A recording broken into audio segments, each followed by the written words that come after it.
Okay, next part that we have in pipe settings is pipe size prefixes.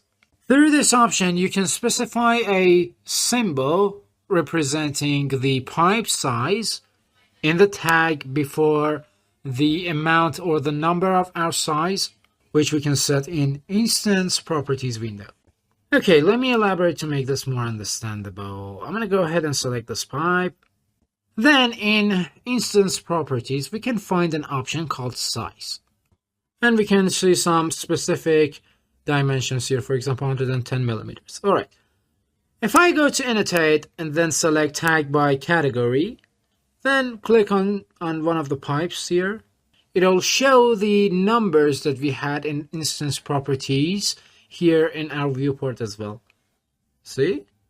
Let me just change the scale. Now, if we go to MS window and specify a parameter here, for example, I'm going to add a symbol like an @ sign. This symbol would be added right before the number in our tag. Or again, MS. This time instead of @ sign, I'm going to add some brackets and type down size inside the brackets. See? This is more specific. Let me throw in a space as well. Okay, so basically this is what we mean by pipe size prefix. Next, we have pipe size suffix.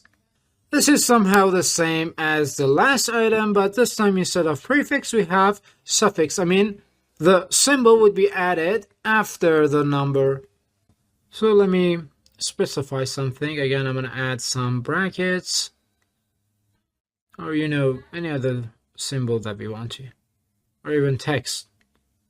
I guess what I'm trying to say here is that this is completely optional. Okay, moving on. Next item is pipe connector separator. As you can see, this item's symbol is a dash. Okay, let's go back to our viewport for further elaboration. For example, let's say, let's see what we can do. Let's say I'm going to change up the diameter of this pipe here. I'm going to change it to 75, for example. And these fittings that we have here might have different sizes. Let's see what we have now. This is set on 1. And from these parameters, from these settings that we have here, we can change these numbers. All right, again, from Annotate, I'm going to select Tag by Category. I'm sorry. Now, as you can see, it says we don't have a tag for our pipe fittings. Okay, so click on Yes, and then enter the annotation folder here. Then pipe.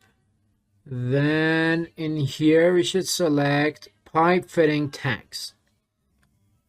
Here, we have metric pipe fittings size tag. Okay, select and open, and then set it here. Now, if we take a look at our tag, we can detect some dash symbols in it. Now, before we continue, let's go ahead and try to organize this text a little bit more. To do so, we can easily just activate the Wrap Between Parameters option from here. Okay. See, now the text is more organized. All right, as I was saying, we can detect this dash symbol in our text, in our tag. And just like what we had before, we can actually go ahead and change up this symbol from MS window to any other symbol that we want to. For example, X or -X to be more precise. Okay, as you can see, it didn't appear here. Let's find out why. Before that, let's continue adding another part to our sketch. Another pipe, for example. What is going to happen here is that the symbol that we've specified would be added to the new sketch. Let me show it to you. See?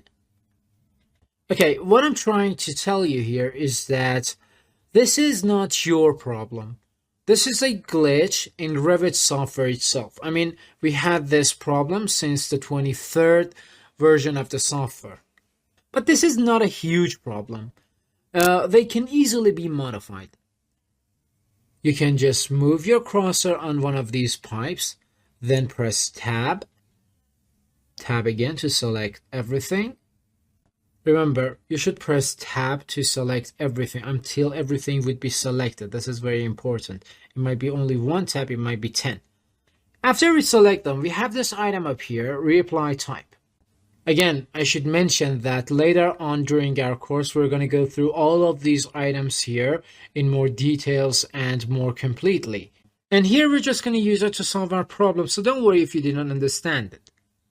Okay, when we select it, all the tags would disappear, and then they would reappear with the new settings. Okay, let me turn this back to dash. Set it back on dash. Again, select everything, reapply type. And as you can see, the new settings would be applied again.